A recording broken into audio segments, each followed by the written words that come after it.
ప్రజలను తీవ్రంగా అనేక రకాలుగా పాలకులు అణిచివేస్తే ఇది ప్రజల నుంచి వచ్చిన తిరుగుబాటు.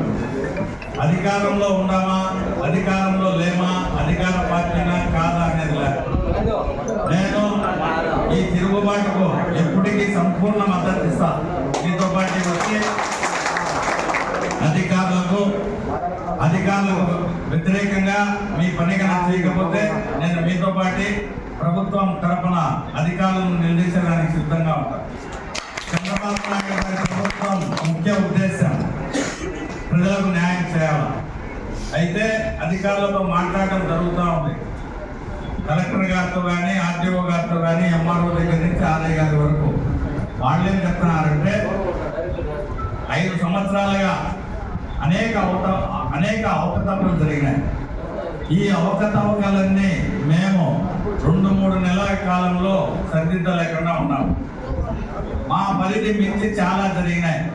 మొన్న ఇదే మండలంలో మనం ఆర్డీఓ గారితో మాట్లాడినప్పుడు వాళ్ళు నాకు కూడా చెప్పినారు, టాస్క్ ఫోర్స్ వేస్తున్నాము.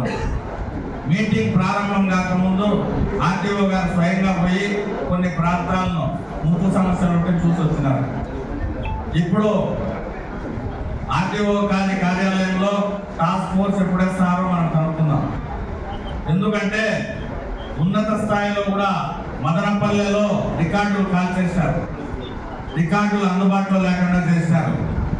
ఉన్నత స్థాయి నుంచి ప్రభుత్వ ప్రధాన రెవెన్యూ కార్యదర్శి సిసోడియా గారు వచ్చి స్వయంగా మదనపల్లెలో కూర్చుంటేనే ఆయన వల్ల కాలే. ప్రజలకు అనేక సమావేశాలు పెట్టి వాళ్ళందరి దగ్గర నుంచి అర్జీలు తీసుకొని దాన్ని స్ట్రీమ్లైన్ చేసుకునేదానికి ఈ పొద్దుటి వరకు సమయం సరిపోలే. ఇంకా ప్రాజెక్ట్ జరుగుతూనే ఉంది. కొంతమంది ప్రజలు సిసోడియా గారు వచ్చిన సభలు మిస్ అయినారు. వాళ్ళ నుంచి మళ్ళీ అర్జీలు తీసుకున్నారు. లోపల రికార్డులు కాల్ చేశారు. మనకన్నా రికార్డులు కాల్చలే, మనకు రికార్డు అందుబాటులో ఉంది. కానీ కాల్ చేసిన రికార్డుల నుంచి కూడా ప్రజలకు న్యాయం చేయాలనే దృఢ నిశ్చయంతో ఈ ప్రభుత్వం ఉంది. మన రికార్డులు ట్యాంపరింగ్ చేశారు. ఇప్పుడు వాళ్ళు చెప్పినారు, నవోదయ స్కూల్లో పనిచేసే ప్రిన్సిపాల్ గా వాళ్ళ దగ్గర సాక్ష్యాల ఆధారాలు ఉన్నాయి. దాన్ని ఆఫీసులో పెట్టి రికార్డులతో సరిపోల్చుకొని చూసి వాళ్ళకు న్యాయం చేసేదానికి మన ఆఫీసులో రికార్డులు అట్లే ఉంటాయి. మనం ఆందోళన చెందాల్సిన పనిలే. 5 సంవత్సరాలుగా జరిగిన విధ్వంసం 6 నెలల్లోనో 7 నెలల్లోనో 10 నెలల్లోనో మనం సరి చేసుకోవాలనే ప్రయత్నం చేస్తున్నాం. ఇంకా 1 నెల 2 నెలలు 3 నెలలు పట్టొచ్చు కూడా. అయితే ఆ లోపల తెలుగుదేశం పార్టీ కార్యకర్తలు అధికారుల దృష్టికి తెచ్చే సమస్యలను అధికారులు ఖచ్చితంగా పరిష్కరించి తీరాలి. లేదంటే రేపు పొద్దున జన్మభూమి కార్యక్రమంలో మళ్ళీ తెలుగుదేశం పార్టీ కార్యకర్తలు అధికారులను వాటి గురించి ప్రశ్నించే అవసరం రాకూడదు. ఆ లోపల ఇవి పరిష్కారం జరిగిపోవాలని చెప్పి నేను మీ అందరి తరఫున అధికారులను కోరుకుంటున్నాను. మళ్ళీ ఇదే ఈ ప్రజాగణాన్ని ప్రశ్నించగలిగేది ఒక తెలుగుదేశం ప్రభుత్వంలో మాత్రమే. మీరు గుర్తుపెట్టుకోవాలా.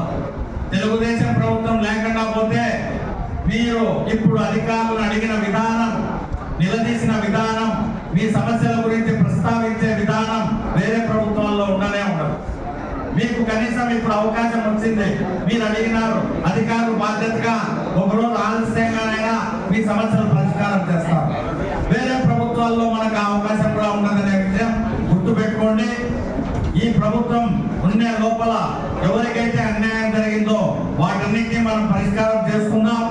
అధికారులను కూడా నేను కోరుకునేది ఒకటే, ఈ పొద్దు వీళ్ళకి ఏదన్నా తూతూ మాత్రంగా సమాధానం చెప్పి తప్పించుకోలేము. రేపు పొద్దున మళ్ళీ ఇటువంటి సభలు అనేకం జరుగుతాయి. ప్రభుత్వం ఇటువంటి కార్యక్రమాలు అనేకం పెడతా ఉంది. వాటన్నింటిలో మనం ప్రజలకు జవాబుదారీగా ఉండాలి.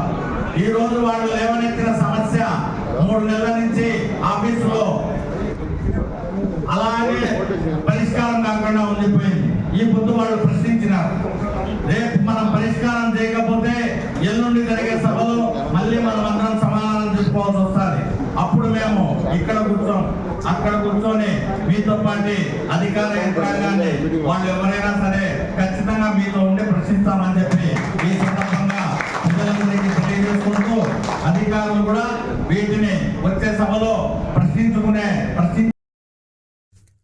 కడప జిల్లాలోని మరిన్ని వార్తా విశేషాల అప్డేట్స్ కోసం మా SCN న్యూస్ ఛానల్ను తప్పకుండా చూడండి.